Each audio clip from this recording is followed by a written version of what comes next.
नरेंद्र मोदी हे देशाचे प्रधानमंत्री होते, आता नाहीत.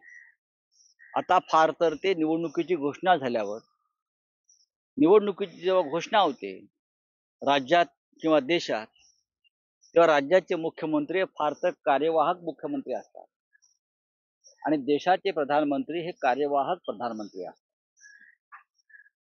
त्याच्यामुळे त्यांना सरकारी यंत्रणेचा वापर करून प्रचाराला जाता येत नाही. आणि जर ते तसे गेले सरकारी विमानं, फौजफाटा घेऊन, तर निवडणूक आयोगानं त्या संदर्भातल्या खर्चाचं बिल त्यांना पाठवायला हवं आणि देशाचे प्रधानमंत्री हे कार्यवाहक प्रधानमंत्री असतात. त्याच्यामुळे त्यांना सरकारी यंत्रणेचा वापर करून प्रचाराला जाता येत नाही.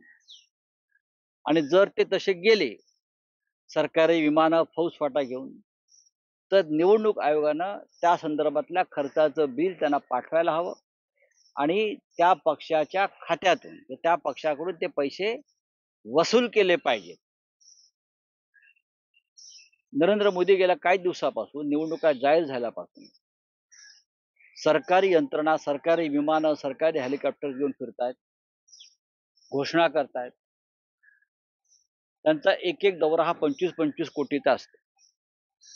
यंत्रणा आणि सगळी त्यांचे सरकारी लवाजमा पाहिला तर काय आचारसंहिता फक्त विरोधी पक्षासाठी आहे? काँग्रेससाठी, शिवसेनेसाठी, राष्ट्रवादी काँग्रेससाठी आहे. नोटिसा फक्त आम्हालाच येणार.